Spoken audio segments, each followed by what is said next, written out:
심보 마음의 보자기 7번째 시간을 함께 나누겠습니다. 말이 지닌 창조적인 능력이라는 주제입니다. 우리 인간들이 하는 말에는 힘이 있습니다. 말에는 능력이 있습니다. 왜 말에 능력이 있고 힘이 있을까요? 그것은 하나님이 계시기 때문입니다. 하나님의 형상대로 지음받은 생명의 보자기, 창조의 보자기인 심보에서 말이 나오기 때문입니다. 마치 모태에서 한 생명이 현민경적 세계에서 시작되지만 때가 되면 천하보다 더 귀한 생명이 태어나는 것 같이 우리 마음속에 어떤 생각을 품고 사느냐에 따라 그 생각이 말이 되어 나오고 그 말에 따라 그 사람의 운명이 태어납니다. 말이 곧 영입니다. 말이 곧 생명이라고 요한복음 6장 63절에 말씀하고 있죠. 말은 곧 보이지 않는 영에 속한 것입니다. 말은 육에 속한 것이 아닙니다. 이 세상에 살고 있는 생물 중에서 유일하게 사람만이 말을 하는 존재입니다. 하나님께서 인간에게만 말을 하는 능력을 허락하셨습니다. 사람은 그의 말로 세상을 살아갑니다. 말을 기준으로 해서 그 안쪽에 생각이 있고 그 바깥쪽에 행동이 있습니다. 생각, 말, 행동은 언제나 일직선상에 놓여 있습니다. 생각 없는 말 없고 말 없는 행동 또한 없는 것입니다. 창조주이신 하나님 역시 말로 계십니다. 말씀이 곧 하나님이십니다. 창세기의 처음 말씀과 요한복음 처음 말씀을 한자리에 겹쳐놓고 한번 보십시오. 태초에 하나님이 천지를 창조하시니라. 창세기 1장 1절의 말씀이죠. 태초에 말씀이 계시니라. 이 말씀이 하나님과 함께 계셨으니 이 말씀이 곧 하나님이시니라. 요한복음 1장 1절입니다. 말로 계시는 하나님의 모든 말은 언제나 그 말 그대로 되니라의 말입니다.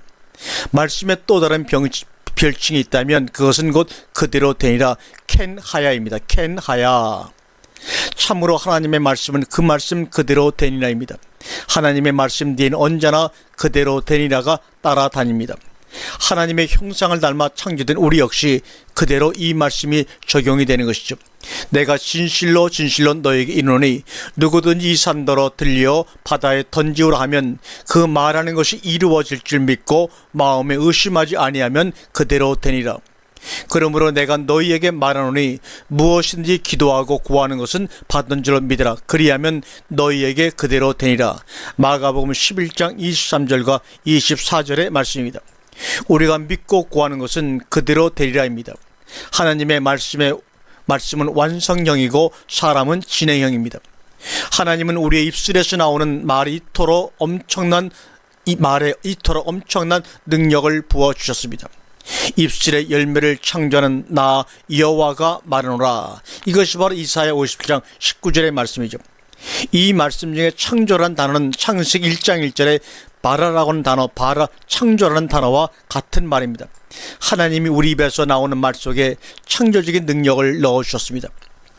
그러므로 우리 입에서 나오는 모든 말은 내 주인은 물론이고 가족 또는 자녀의 미래 일생을 좌우하는 나침반 역할을 할 수가 있고 반대로 두고두고 나쁜 영향을 미칠 수도 있습니다. 말에는 이런 능력이 있습니다. 듣기만 해도 가슴이 뜨거워지는 말, 용기가 솟구치는 말을 듣기를 원해야 하고 해야 합니다. 나는 지극히 높으신 하나님의 자녀다. 나의 아버지는 온 우주를 창조하신 분이다. 매일 아침 일어나 그대 입술에서 나오는 말을 통해 하나님의 은혜를 선포하십시오. 지금 처해 있는 상황과 관계없이 이미 하나님의 은혜를 받았다고 선포하십시오. 하나님의 은혜로 손대는 일마다 좋은 쪽으로 방향이 잡혀가고 있음을 마음의 눈으로 보시고 입으로 선포하십시오. 또 여호와를 기뻐하라. 그가 내 마음의 소원을 이루어 주리로다. 시편 37편 4절의 말씀입니다. 자신을 바꾸는 것은 대단히 크고 어려운 일을 결단하는 것이 아닙니다. 마음에 담기는 생각과 입술에서 나오는 말을 바꾸는 것에서부터 시작됩니다. 누가 능력 있는 자입니까? 누가 승리자입니까? 그 마음속에 말씀이 넘치는 자입니다. 누가 세상을 이깁니까? 말씀으로 무장된 자가 세상을 이깁니다. 말씀을 보는 자가 곧 하나님을 보는 자입니다. 말씀 앞에 나아가는 자가 곧 하나님 앞에 나아가는 자입니다. 말씀을 듣는 자가 곧 하나님의 음성을 듣는 자입니다. 말씀이 곧 힘이요 곧 능력입니다. 이 세상에서 가장 불가사의한 존재가 있다면 그것은 바로 우리의 마음입니다. 그 안에는 온갖 신기한 보물들이 다 들어있습니다. 그러므로 성지 순례 가는 것보다 먼저 마음의 순례를 해보십시오. 우리 몸에서 심장을 뛰게 하고 피를 돌게 하고 음식물을 소화시키고 뭔가 들어갈세라 눈을 깜빡거리고 세균이 들어오면 백혈구로 하여금 대항하게 하는 힘은 과연 누구의 것입니까? 설마 이 모든 것을 자기가 일일이 다 한다고 생각하지는 않으시겠죠? 내가 만든 과거 속 나로부터 벗어나게 해주는 참단 구원의 경지는 자신의 내면 응시를 통해서만이 가능합니다.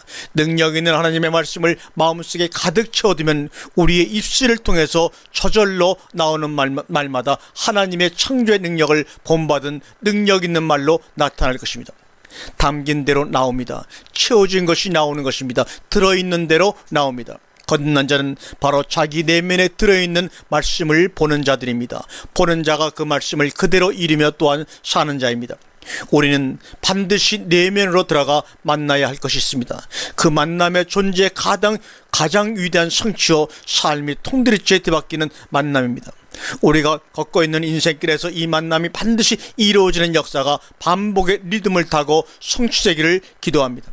독사의 자식들아, 너는 악하니 어떻게 선한 말을 할 수 있느냐? 이는 마음에 가득한 것을 입으로 말함이라고 마태복음 12장 34절에 말씀하고 있어요. 땅에 속한 생각은 거듭남의 눈으로 보고만 있어도 마음에서 떠난다고 했습니다. 태 속의 비밀을 아는 눈이 바로 힘 있는 눈입니다. 우리 자신의 내면을 보는 눈의 능력을 더듬기 위해서는 필수적으로 우리는 먼저 죄에 대한 정체를 아는 것으로부터 시작해야 합니다. 여기가 바로 믿음의 출발점입니다.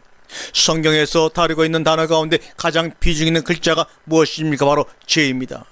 음욕을 품는 자마다 마음의 힘이 간음을 하였느니라. 마태복음 5장 28절의 말씀이죠. 전에는 이 말씀이 나오고는 상관이 없는 말씀인 줄 알았습니다. 생각하는 것쯤이야 무슨 죄가 되겠는가 라고 생각하며 살아왔던 내가 죄는 그것을 행동으로 옮겼느냐 아니면 마음속에 그저 생각만 했느냐라는 구별은 하나님 앞에서 무의미하다는 사실을 뒤늦게 깨닫게 된 것입니다.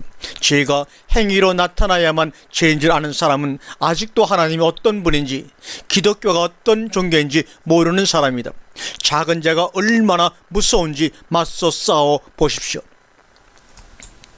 못 이깁니다. 내 속에서 끊임없이 솟아나는 이 욕심, 시기, 질투, 미움, 원망, 음란한 생각과 싸워보십시오. 백전백패입니다. 첩첩산중 암자 아래 혼자 있어도 이것을 떨칠 수가 없습니다. 10년, 20년 맞서 싸워도 못 이깁니다. 마치 샘 쏟듯이 나오는 것이 죄입니다. 여러분, 세상 돌아가는 꼴을 한번 유심히 살펴보십시오. 도대체 세상이 왜 이 모양 이 꼴입니까? 도대체 무엇이 세상을 여기로 떠밀고 가고 있다고 생각하십니까? 도대체 어떤 힘이 인류를 여기로 내몰고 있다는 말입니까? 죄는 힘이요 능력이요 권세입니다. 그래서 사도 바울은 우리 몸 안에 죄가 살고 있다고 했습니다. 죄가 우리로 하여금 죄의 열매를 맺게 하고 원치 않는 일을 행하게 하고 죄 아래로 끌고 갑니다. 죄에 팔려서 죄의 노예, 죄의 종, 죄의 도구가 되게 합니다. 죄는 이 세상 권세 잡은 자요, 영적인 존재요, 마귀라고도 하는 사탄이라고도 합니다. 죄는 시기와 질투와 미움과 원망으로 끌고 가는 힘이 있다고 로마서 7장을 말하고 있어요. 신자와 불신자는 어디서 판가름이 납니까? 신자는 죄의 정체를 알고 자신이 죄인임을 아는 자요, 불신자는 죄 가운데 살면서도 죄인인 줄 모르고 죄가 이끄는 대로 살아가는 사람입니다. 신앙의 큰 인물들이 하나같이 죄에 대해서 민감했습니다. 자기 죄를 크게 깨달은 사람이 큰 일을 한 것이 기독교의 산 역사입니다. 사도 바울의 위대함도 바로 여기에 있습니다. 그는 나는 죄인 중에 괴수라고 디모데전서 1장 15절에 고백했습니다. 또한 로마 7장 24절에 오라 나는 공고한 사람이로다 누가 이 사망의 몸에서 나를 건져내랴. 이 죄에 대한 탄식, 이 죄에 대한 절규를 한번 보십시오. 비통함이 없으면 기독교는 기독교로서 그 존재의 의미가 희박해져 버립니다. 죄에 대한 비참한, 죄에 대한 무력감 앞에 오직 손을 내밀어 오 하나님 나는 죄인입니다 하는 고백이 있어야 합니다. 두 손을 들고 부르짖어야 합니다. 나를 구원하소서, 나를 건져소서. 가슴을 찢고 마음을 찢고 우리 모두 회개해야 합니다. 의사로부터 죽음을 선고받고 그저 살려만 주십시오 매달리는 그 심정이 바로 기독교에서 자기 죄를 애통해야 하는 것과 일맥상통합니다. 바로 이것입니다. 이 죽음의 절망, 여기가 믿음의 출발점이어야 합니다. 무엇이 신자를 신자되게 합니까? 죄에 대한 이 절망의 밑창까지 떨어져 이제는 끝이구나, 살 길이 없구나 하며 탄식의 자리에 주저앉아 있다가 그 자리에서 기적적으로 살아나는 간격을 맛본 사람이 바로 신자입니다. 하나님의 구원의 손길을 붙잡은 기쁨, 이제는 살았다는 안도감, 환희, 이 은총을 입은 자가 참 신자입니다. 신자는 하나님 앞에 서 있는 자신의 모습을 보는 사람입니다. 우리의 마음 구석구석을 살피시고 우리의 생각의 시작까지 하시는 그분 앞에 서 있는 자신을 바라본다면 하나님의 거룩하심 앞에 우리가 어찌 깨끗하다, 나는 죄 없다 할 수가 있겠습니까? 스스로 죄인임을 고백할 수밖에 없으며 자기 죄를 본자로서의 애통함이 있을 뿐입니다. 그러나 하나님이 우리의 죄를 도말하셨습니다. 동이 서에서 먼 것 같이 우리 죄가를 멀리 옮기셨으며 우리는 죄와 사망에서 놓여놨습니다. 우리는 이 소식을 전해야 할 빚진 자입니다. 만일 이 복음을 전하지 않으면 내가 내게 하가 있을 것이라고 고린도 전서 9장 16절에 바울은 말하고 있습니다. 바울이 그토록 목숨을 걸고 전했던 복음의 핵심이 무엇입니까? 기독교 핵심이 무엇입니까? 자신이 죄인임을 아는 것입니다. 죄를 보는 자가 곧 힘있는 눈을 가진 자입니다. 이 눈을 가진 자만이 내면의 하늘을 가리고 있는 어둠에 속한 죄를 청산할 수가 있습니다. 피 흘림이 없은즉 사함이 없느니라. 피 흘림, 죄에 대한 무서움을 이보다 더 무섭게 표현할 수 있는 말이 있을까요? 구약시대 인간의 지은 죄를 용서받기 위해 얼마나 많은 피 흘림이 있었는지 먼저 살펴보세요. 역대상 29장 21절에 수송아지가 1000마리요 수양이 1000마리요 어린 양이 1000마리요. 역대하 7장 5절에 솔로몬 왕이 드린 제물의 소가 22,000마리요 양이 12만 마리라.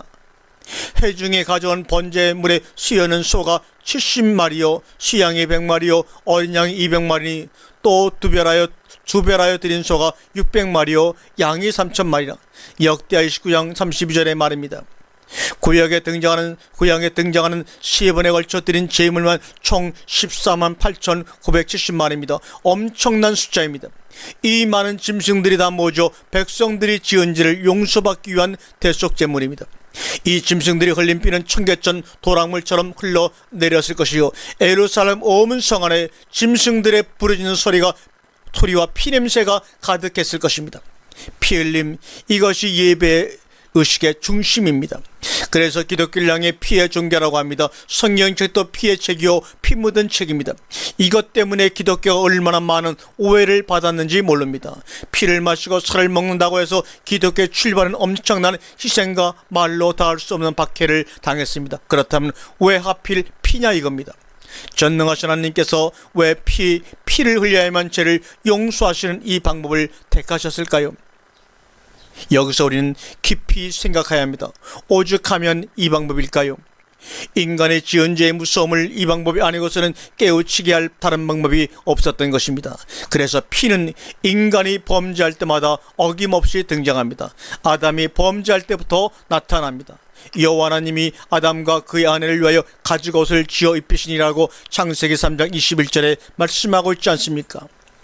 가죽옷이란 말에 주목하세요. 가죽을 얻기 위해서 어떤 짐승이 죽어야 했을 것입니다. 아담의 죄를 가려주기 위해서 피 흘리고 죽어간 어떤 짐승이 있을 것입니다. 그의 아들 아벨이 그 깊은 뜻을 헤아렸는지 양의 첫 새끼를 하나님께 드립니다. 피 흘림의 제사는 받으셨으나 피 없는 제사는 받지를 않으셨습니다. 이것은 아브라함을 통해서 좀 더 구체적으로 분명하게 드러납니다. 하나님께서 아브라함이 100세에 낳은 독자 이삭을 번제로 드리라고 하신 것입니다. 아브라함이 눈을 들어 살펴본즉 한 수양이 뒤에 있는데 뿔이 수풀에 걸려있는지라 아브라함이 가서 그 수양을 가져다가 아들을 대신하여 번제로 드렸더라. 창세기 20장 13절 말씀이. 이 피 흘림은 애굽에서 탈출하던 마지막 날밤 참 리얼하게 전개되어 나타납니다. 내가 피를 볼 때 너희를 넘어가리니.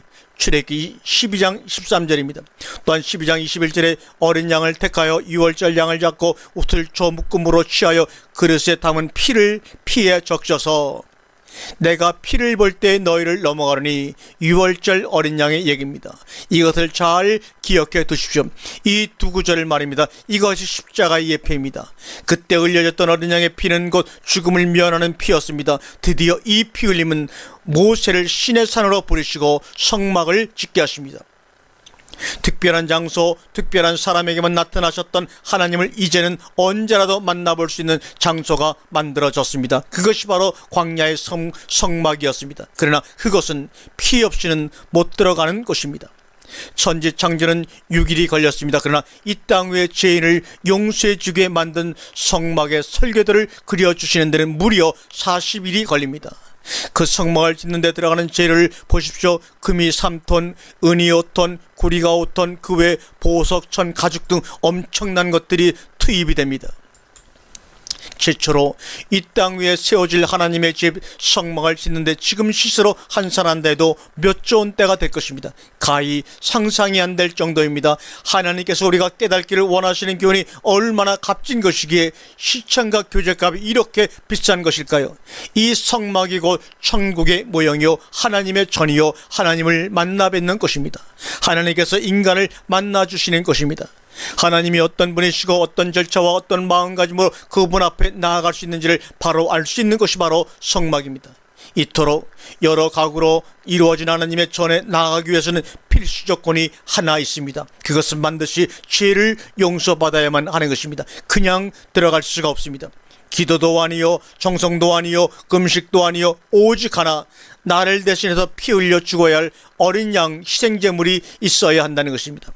제사 드리는 자는 자신이 준비한 어린 양의 머리에 직접 손을 올리고 안수하는데 지금까지 지은 모든 죄를 하나도 남김없이 그 어린 양에게 전가한다는 깊은 뜻이 있습니다. 피를 흘리는 것은 곧 생명을 흘리는 것이요 피를 쏟는다고 하는 것은 곧 생명을 쏟는 것입니다. 피를 다 흘리고 나면 그것으로 죽음입니다.